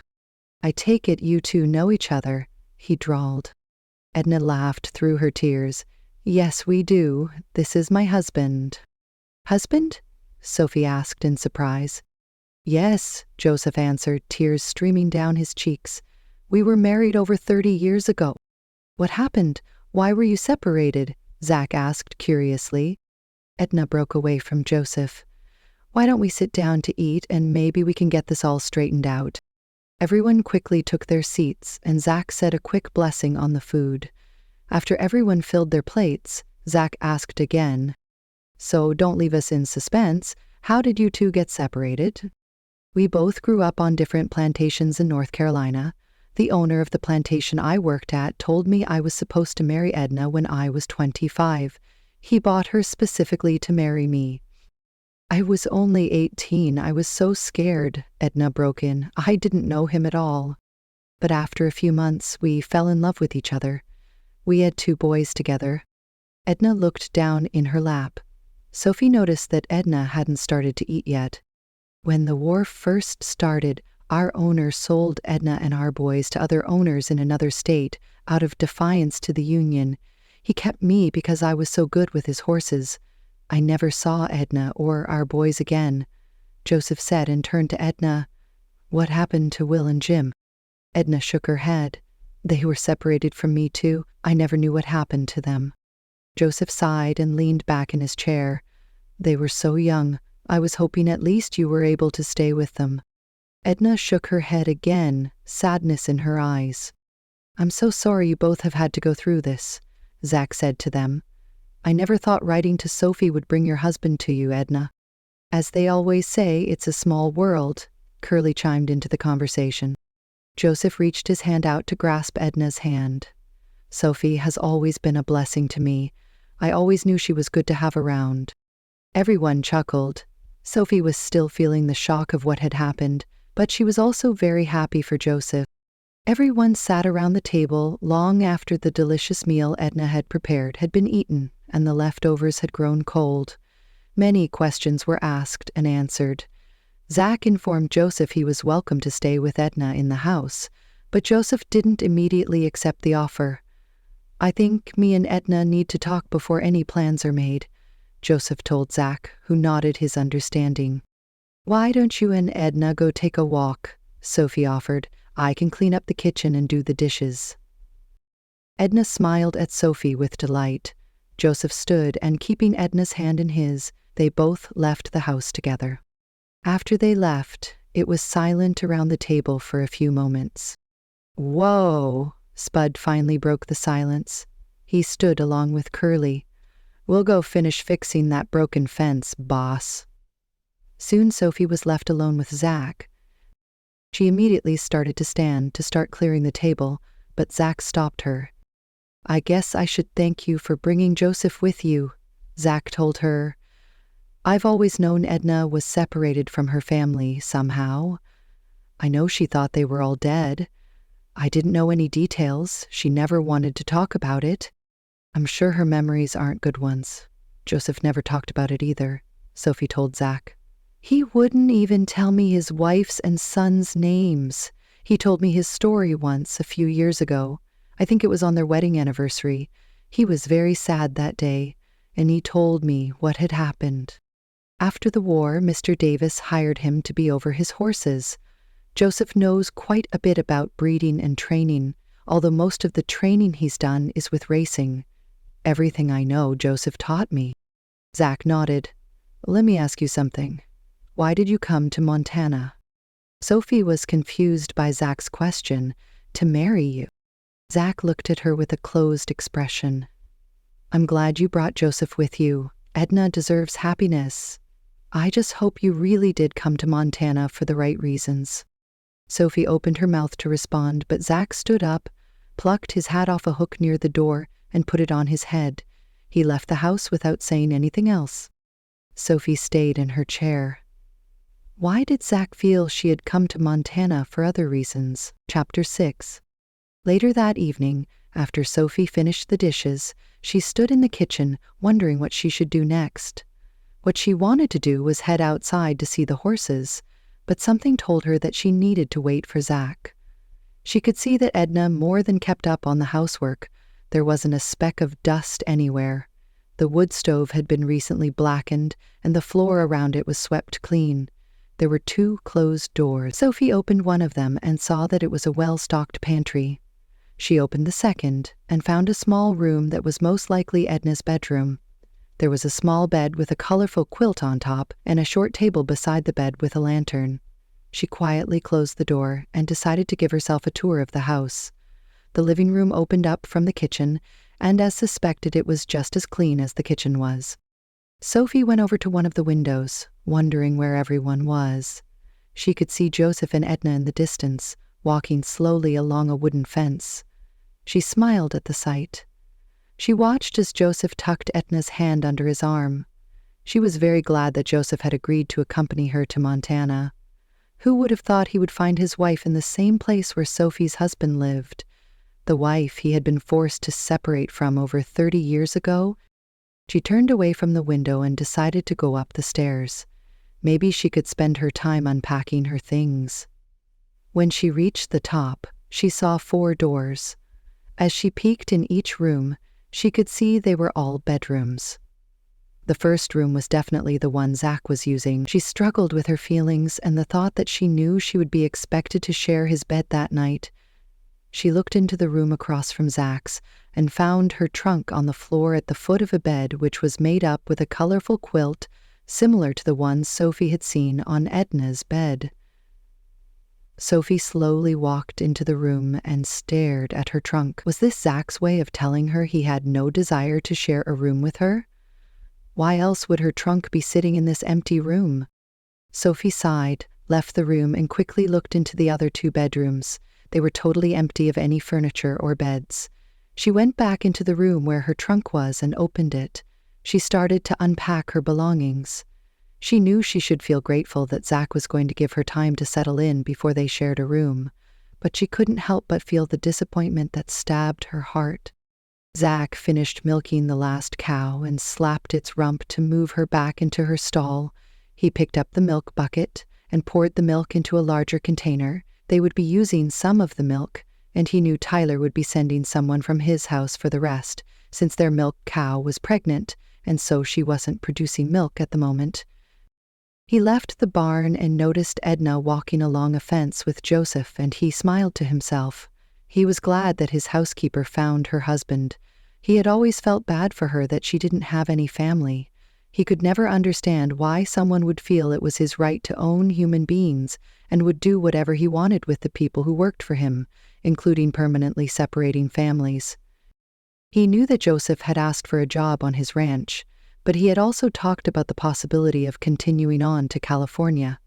He wondered if Joseph was going to want to move on now that he found Edna. Was he going to be losing his housekeeper? He didn't like the thought of that. Edna was more than a housekeeper. She had finished raising him and Tyler when their mother died. She had become like a second mother to both boys. Zach looked at his house and knew he needed to have a talk with Sophie, one that he wasn't looking forward to. He figured now was as good a time as any, especially since Edna was busy with her newfound husband. He called to Curly and let him know he was going back to the house. Curly waved his arm in acknowledgement. Zach walked towards the house purposefully with the intent of finding his new wife. When he entered the house, he noticed that the kitchen had been cleaned up from the evening meal. He was pleased to see this since he was hoping Sophie would be of some help to Edna, even though he knew Sophie wanted to spend most of her time with his horses. The kitchen and living room were empty, yet he could hear footsteps upstairs, so he went up to see what was going on. He immediately noticed that Sophie was not in his room, but in the room where he had placed her trunk. Why was she putting her clothes away in there? "What are you doing?" he asked gruffly, standing in the open doorway. Sophie jumped at his voice and he realized he had almost yelled the words. I'm unpacking," Sophie stammered, looking confused. "Did you need me to do something else?" She asked her question in a tone of voice as if she wasn't sure she was doing the right thing. He felt very confused. He had put her trunk in the spare room because there wasn't very much room in his bedroom. He figured when the trunk was empty it would be stored in this spare room, and so he might as well put it there to begin with. What did Sophie think a mail-order bride was? She had written to him all summer and had come to Montana to marry him. Again, he wondered if she had come to Montana for other reasons besides marriage. Maybe she agreed to marry him just to get out of North Carolina and the girls' home she had been living in. Maybe she really didn't intend to have a real marriage. He opened his mouth to ask her exactly why she had come to marry him, but at the last second, he decided to play along with her, at least until he could figure out what to do. Maybe she just needed some time. Maybe it would be best if they took some time to get to know each other before they made their marriage a real one. "I see you decided to unpack," he said instead, doing his best to keep his voice steady. "Yes, I didn't know what else to do. There didn't seem to be any other chores left after I did the dishes. Edna keeps things very clean around here," Zach drawled. "I can see that. Anyway, I saw that you had put my trunk in here, so I figured—" Sophie stopped talking. Zach waved his hand. "I'm glad you are making yourself at home. I guess we should talk. Like I told you in my letters, I know how to cook, clean, garden, and do laundry. I can help Edna with whatever she needs help with." "Good to hear," Zach told her. He did his best to keep his heart from falling for her. Was it possible to start to have feelings for someone he had only known for a few hours? "I'd like Edna to not have to work so much, especially now that she and Joseph have found each other." When can I see the horses?" Sophie asked with enthusiasm. "I really do want to help with them." Zach hesitated before he answered. He had no problem with her helping with his horses, but he again wondered if this was the real reason she was here. "How about tomorrow after breakfast?" Sophie's face fell in disappointment, but quickly turned her back to him and reached down to pick up a dress. "That's fine. After breakfast." Sophie hung up a pair of pants on one of the hooks along a wall. "Sounds good then. I'm going to turn in. Morning comes mighty early," Zach told her and walked into his own room, shutting the door. But as he turned away, he thought he saw Sophie wipe her cheeks, as if she was wiping tears away. Why would she be crying? Sophie waited until she heard Zach's bedroom door close before turning around. As she finished the last of her unpacking, she replayed the conversation she just had with Zach. She didn't know him very well, but she had the distinct impression he was upset at her and was hiding it. Why would he be upset? Was he having second thoughts about her helping with his horses? She knew women rarely had anything to do with horses, especially with the care and training of them. Maybe he was having a hard time with the idea of her helping him, but if it did bother him, why did he send for her? She didn't regret coming to Montana. It was the most beautiful land she had ever seen. She even felt excitement about her marriage with Zach, although it seemed he wanted it to be a marriage of convenience. She heard a door open downstairs and could hear voices in the kitchen. She left her room and went down and found Joseph and Edna sitting at the kitchen table, holding hands. They both looked up as Sophie entered. "Hello, child," Edna greeted her, standing to give her a hug. "The Lord works in mysterious ways, doesn't he? He brings Zach a bride, along with my husband." "I'm glad it's worked out for you both," Sophie smiled at them. "Have you made any plans?" Joseph nodded. "We've been separated for over 30 years, and we just don't feel married anymore. Besides the fact that we never really were officially married," Edna explained, "our owner just brought us together and told us we were married. We had our own ceremony with some of our family, but it wasn't official with a minister and all. So we thought we'd go into town and visit the same minister who married you and Zach," Joseph said. "That's a great idea," Sophie exclaimed. "We could plan a great wedding along with a small reception and—" "No, child," Edna said, shaking her head. "We don't want any fuss. I know I just arrived and Zach just hired me, but we thought we'd head to Deer Creek tomorrow and get married. Then we thought we'd take a few days, maybe a week, sort of take a honeymoon," Joseph added. Sophie's heart fell when she realized she wasn't going to be included in their wedding plans. But she could also understand their desire to spend a few days alone together. "I can't speak for Zach, but I'm sure he won't mind if you both left for a while," Sophie said with a smile. "Maybe we should wait for at least a few days before we leave so I can make sure there will be enough meals and food prepared while I'm gone for you and Zach," Edna said. Sophie noticed that Joseph didn't like that idea. "No, I can take care of things while you're gone. I can't promise I can cook like you can, but I can promise Zach won't starve." Joseph covered Edna's hand with his own. "I'm thinking it will be good for Sophie to have some alone time with Zach."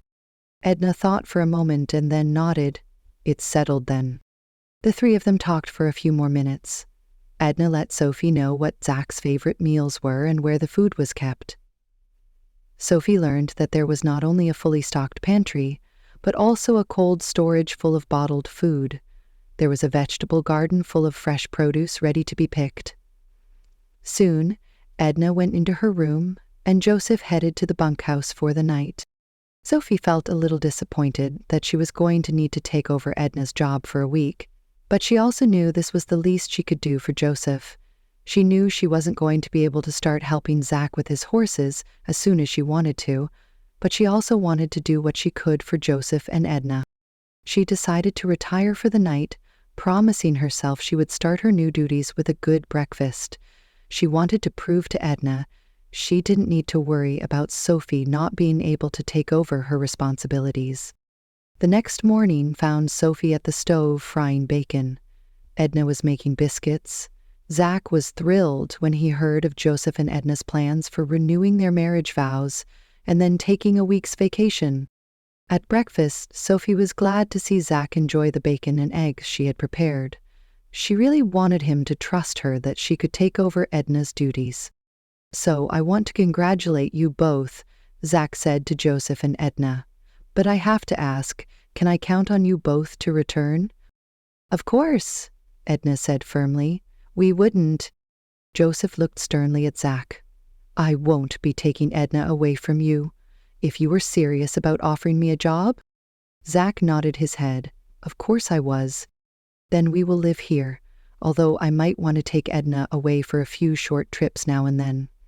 Joseph smiled at Edna, love written all over his face, and Sophie's heart melted at what she saw. All too soon, Joseph and Edna were on their way to Deer Creek, leaving Sophie and Zach alone for the first time. Zach disappeared behind the barn after Joseph and Edna left, and Sophie looked longingly towards a nearby field which held a couple of horses. She wished she could go and at least introduce herself to them, but she made herself turn and go inside the house to clean up the breakfast dishes. She spent the morning cleaning, trying to do everything Edna might have done, but the housekeeper kept everything so clean that Sophie soon ran out of things to do. She decided to make a beef stew and bread for the midday meal. She cut up some potatoes, carrots, and onions and added it to a pot of stewed meat. She placed the entire pot on the stove to simmer. She started making some bread when she felt a presence behind her. She turned and saw Zach leaning against the doorway, watching her. It looked like he might have been there for a few minutes. "Hi," Sophie said softly. "I'm just making bread for—" Zach stepped towards her. "I know you promised Edna that you would take over her job while she is gone, but I also made you a promise." "You did?" Sophie asked. "I promised I would take you out and show you my horses after breakfast this morning." "I'm almost done," Sophie said breathlessly. "When you are finished, come out to the field behind the barn," Zach said, and, whistling a tune, he left the kitchen, banging the screen door behind him.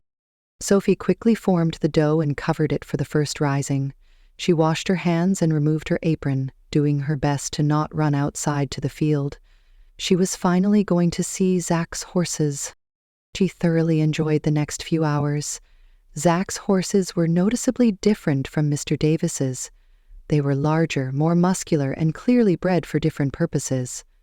While Mr. Davis's horses were sleek and built for racing, Zach's were sturdy and strong, suited for cattle drives and pulling wagons.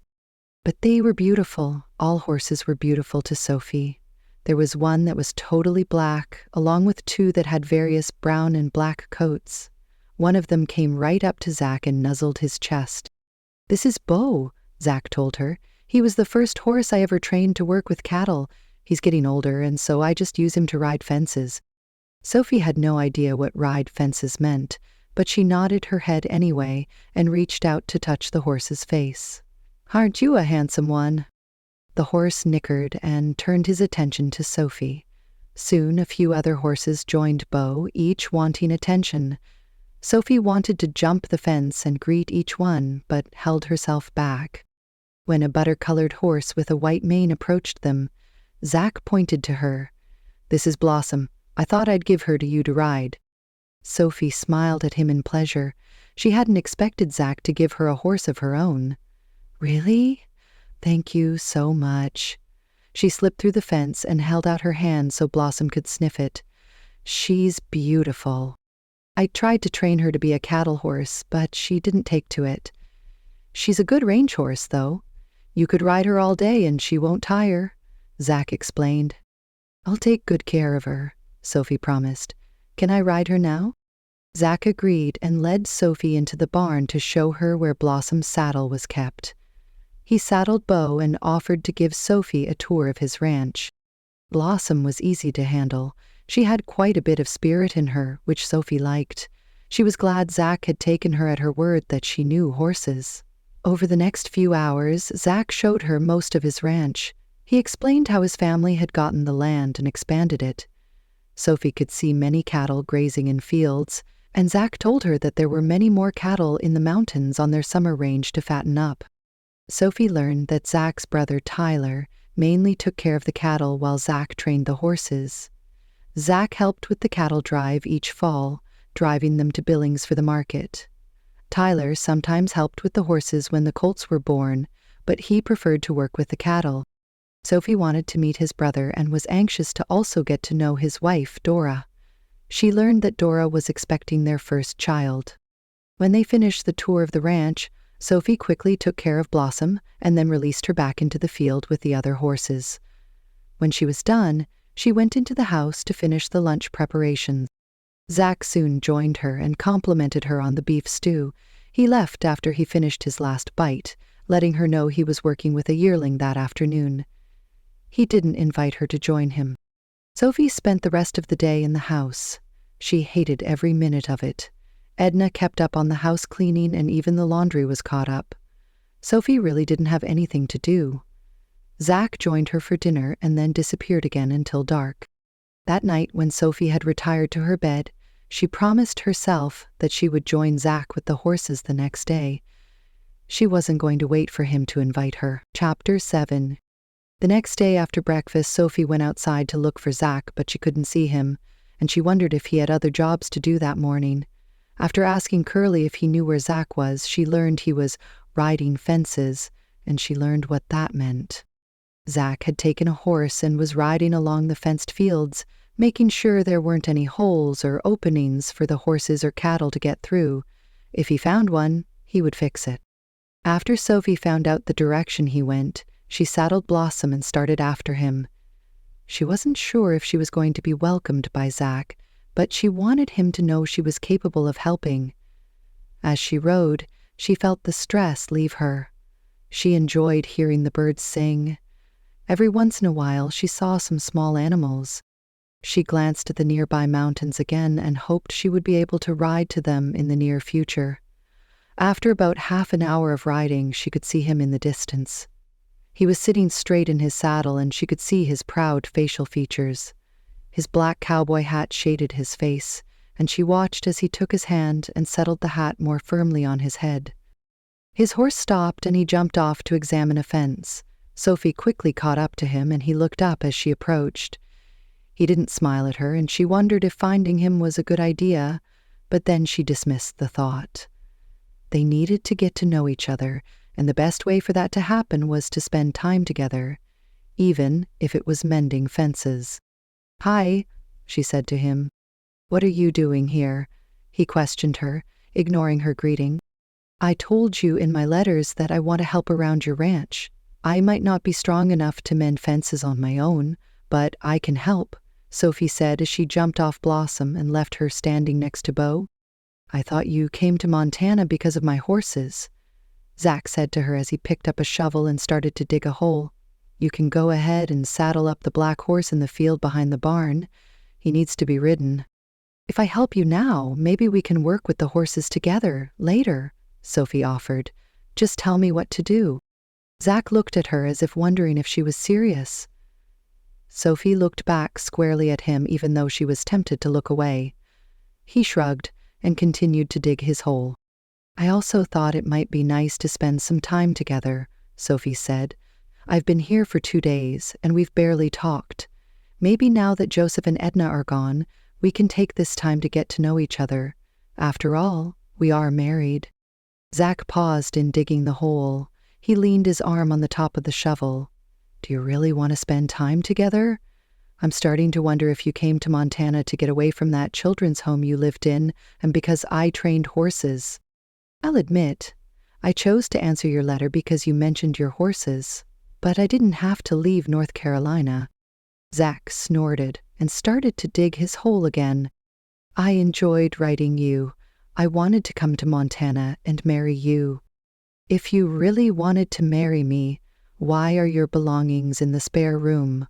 Why are you sleeping in there?" Sophie's eyes widened. "You put my trunk in that room. I thought that was where you wanted me to be." Zach looked at her as if wondering if she was telling the truth.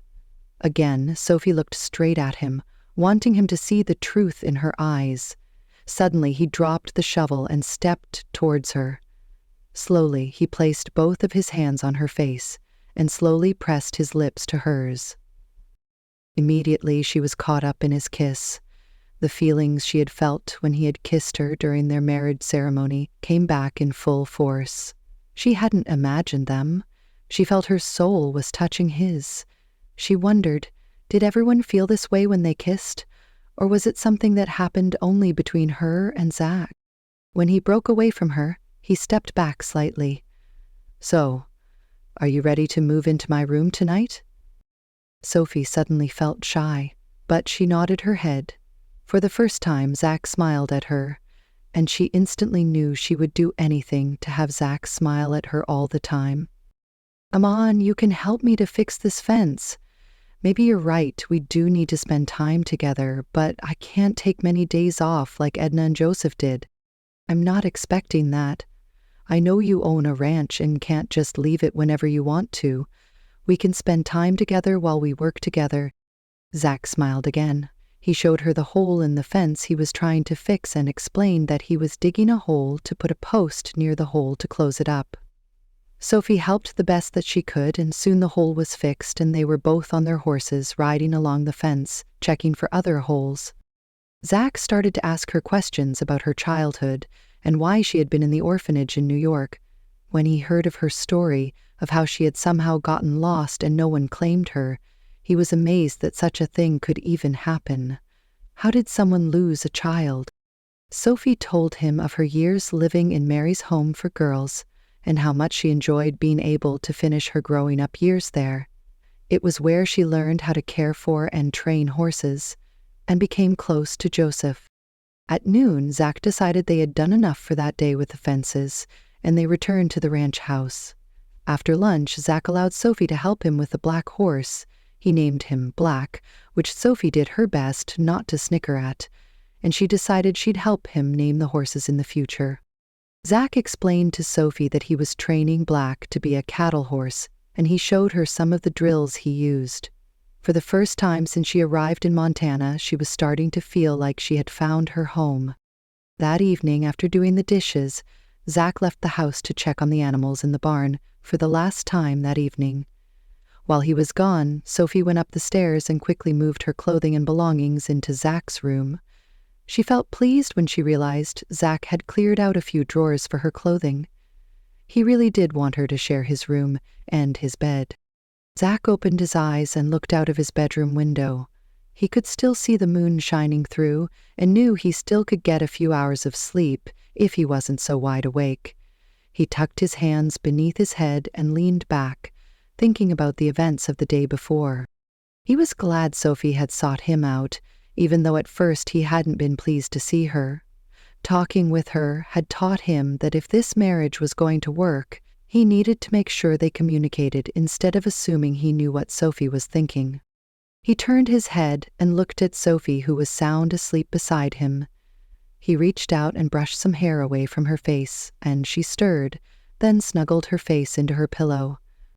He thought of the story Sophie had told him about her childhood. He had a hard time believing that a little girl could be lost like she described, never to find her family. There had to be more to the story. He continued to watch Sophie sleep as he mulled over this information. There was nothing he liked better than to find out the truth of a mystery, and Sophie had inadvertently presented one. He made an instant decision. He thought of his boyhood friend Jeff Powell. He had lived on a ranch nearby, but he had had no desire to be a rancher. He had wanted to be a lawyer, so as soon as he was of age, he moved to New York to get the schooling he needed. Zach would use some of his savings to hire Jeff so he could research Sophie's story. Maybe Jeff would be able to find her lost family. At breakfast, Zach broke the news to Sophie. Surprisingly, she wasn't very excited with the idea of finding her family, and she was very hesitant to give Zach any information that she knew. "I get the impression you don't want me to find your family," Zach finally said as he leaned back in his chair on two legs. Sophie shrugged. "The people at the orphanage I lived in told me that the police tried to find my family and they couldn't. I don't know what someone else could do so many years later. What if he can't find anything else? I don't want you to waste your money." "I don't see it as wasting money. My friend Jeff went to school to be a lawyer in New York, and he is now raising his family there. I'm sure he won't mind doing some detective work for us. If he can't find anything, well, at least I know we tried. I guess it's okay if your friend looks into it, but I really don't want you to spend too much money on this." Zach let his chair legs drop on the floor, and he covered Sophie's hand with his own. "Don't worry about the money. Just promise me that Jeff doesn't spend too much time looking. I really don't think he will find anything." "Okay, I will ask Jeff to only spend 1 month, and we'll see what he can come up with. When the month is up, we'll talk about whether he continues or stops. Does that sound fair?" Sophie nodded. Zach was a bit surprised that she didn't act very happy about his idea. Maybe she didn't want to get her hopes up. He wasn't surprised when she changed the subject. "I would really like to meet your brother and his wife. Can we invite them over for dinner some evening?" she asked. "Sure," Zach agreed. "Sunday is only a few days away. Joseph said he'd try to be back by then. Why don't we invite Tyler and Dora over for a wedding party for Edna and Joseph after church?" He knew he had said the right thing when Sophie's face lit up. "That's a great idea," she exclaimed. "Can I plan the party?" Zach shrugged his shoulders. "Sure. What do you have in mind?" "I can make a good dinner and Joseph's favorite dessert. Maybe we can give them a gift." "I thought I'd give Joseph one of the horses that I have just finished training. He's going to need a good working horse," Zach suggested. "He'd like that," Sophie agreed. "I know he felt bad that he couldn't bring his own horse with us to Montana, and I have some fabric that I brought from North Carolina. I was going to make it into a new shirt, but I could make it into an apron for Edna." Zach liked her ideas and was glad the sadness was gone from her eyes that had been there when they were talking about finding her family. He asked her a few questions about the dinner she wanted to prepare and then got up to leave. It was time to start the workday. "I'll run over to Tyler's today and invite them for dinner Sunday afternoon," Zach promised her. Sophie spent the next few days getting ready for the party for Joseph and Edna. Even though she understood why the couple hadn't wanted a large wedding or reception, she was glad to have this opportunity to honor the fact that they found each other after 30 years of being separated. She decided to cook a large roast with fresh potatoes and carrots from the vegetable garden. She would make bread and serve it with some berry preserves found in the cold storage. Then she'd make a wedding cake for dessert. Though working with Zach and the horses, she took some time to make a new apron for Edna. Zach told her Tyler and Dora were thrilled to be included in the celebration and promised to arrive right after church. Zach had taken her to church that morning, and she enjoyed meeting some of Zach's friends and neighbors, but she was too excited about the party to listen to much of the sermon. They sat next to Tyler and Dora, and she instantly liked them both.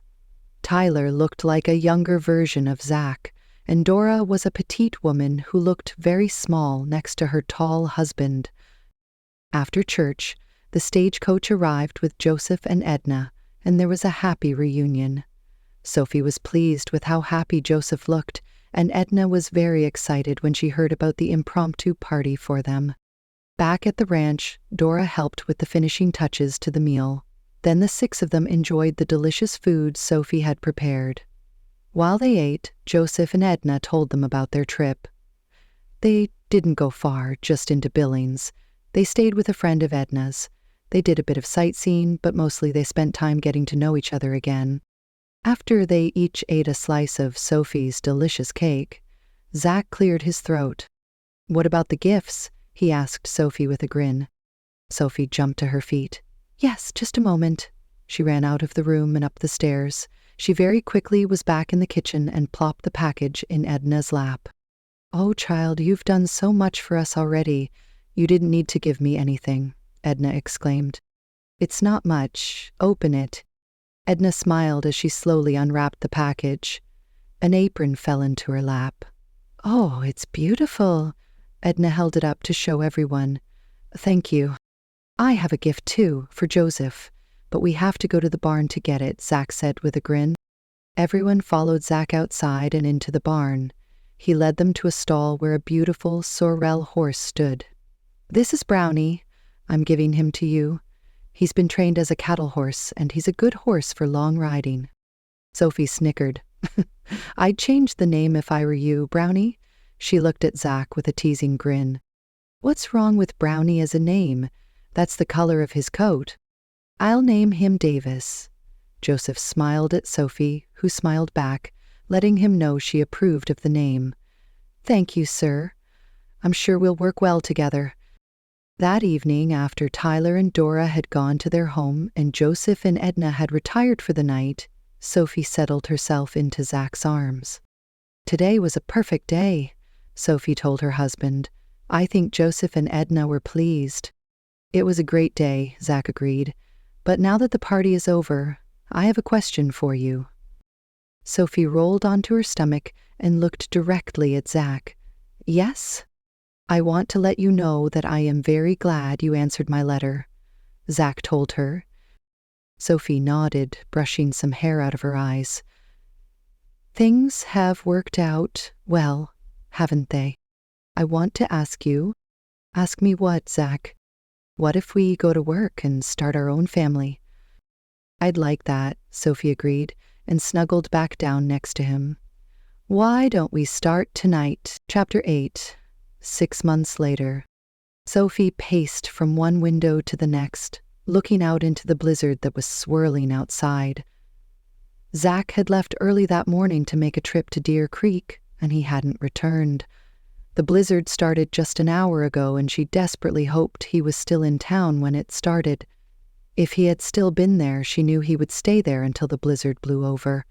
But her gut was telling her that he had left before the blizzard hit. "Only thing you can do is pray, child," Edna told her kindly. Zach is smart. He grew up in these blizzards. Have faith. He'll be fine. Sophie took Edna's advice and said a prayer for Zach's safety, but she continued to pace from one window to another, hoping she would be able to see something in the blowing snow. Suddenly she heard feet stomping and the kitchen door flew open. Zach! She cried as she ran to him. He was covered from head to toe with snow and he looked very cold. I'm so glad you made it home. I barely made it, Zach said through blue lips. It's a good thing Joseph was in the barn. He's taking care of Beau for me. Edna helped Zach take his coat, gloves, and hat off, while Sophie quickly added wood to the fire. After Zach sat in a chair next to the stove, Edna handed him a cup of hot coffee she had been keeping warm. It took a while, but Sophie finally started to relax when she saw Zach seemed fine as he warmed up. After 2 cups of coffee, he finally got to his feet and pulled a few envelopes out of his coat. We got some mail, he told Sophie as he handed her the letters. Sophie immediately saw that the first one was from Rachel. She put it aside to read later. In Rachel's last letter, she told Sophie that the boy she liked, Michael, had broken his engagement off with the girl his mother wanted him to marry, and Rachel had been hoping for an engagement ring soon. The second letter was thick, and she saw it was from Zach's friend, Jeff, who lived in New York. He had been looking for Sophie's family in his spare time for the last few months. She noticed that the letter had been opened, and she looked at Zach with a question in her eyes. Did Jeff find some answers? She asked him. Zach nodded. Would you like me to tell you what he unearthed, or would you like to read it for yourself? Why don't you tell me? Sophie said. She wasn't sure she wanted to know what Jeff had uncovered. It seems Jeff was able to find your family. Your last name is Bennett. Your parents' names are Mary and Jonathan. You have a younger brother, John, and a sister, Virginia. Sophie stayed silent. From what he could find out, you were always trying to get outdoors. Your parents did everything they could to keep you in the house or a fenced yard. Your mother had just given birth to your brother when you disappeared. Evidently, you had slipped outside without anyone knowing. They looked all over for you. Then the police told them a girl with your description had been run over by a buggy and killed. Your parents were so devastated. They didn't want to see you in that condition, so they let the police ready you for burial. There was a funeral a few days later. But obviously, I was never hit by a buggy. Sophie was confused. The people at the orphanage told me the police never heard about a family who was looking for a lost girl. That's because they thought you had been killed. Jeff hasn't been able to find out who that little girl was. Obviously, the police didn't do a very good job making sure the girl who was killed was really you. Their investigation revealed that a little girl had gotten lost, and then another little girl was killed by a buggy. They must have assumed both girls were the same person. Sophie looked down at her lap, trying to understand what she had just learned. Did Jeff tell my parents about me? I told Jeff that if he found out who your family was, he had our permission to tell them. There is a letter included in here from your parents. Sophie quickly pulled the papers out of the envelope and saw a thin, unopened letter. She held it in her hands, again not sure if she really wanted to open it. Do you know what my parents' reaction was when they found out I am alive and well? Zach smiled kindly at her. I do, but maybe you should read your letter from them first. Sophie breathed deep and opened the envelope. She pulled out a single sheet of paper and spread it out in front of her and began to read. Our dear Sophie, we just received news that you are alive and living in Montana. Your husband's lawyer, Jeff, came to us just this morning with the news. We want you to know that we are thrilled. Please know that we are very sorry. We didn't make sure the police's story was correct. We have always missed your presence in our family and in our lives. You have a younger brother and sister, John and Virginia, who always knew about their older sister and how much she loved the outdoors. We hope you will be willing to write and maybe we can someday meet. We desperately would like to see you. Love. Mary and Jonathan, your father and mother. So they did want me, Sophie whispered. I remember that my mother had just had a baby boy. When I was older, I always wondered if they hadn't looked for me because they had a boy and decided they didn't want me anymore.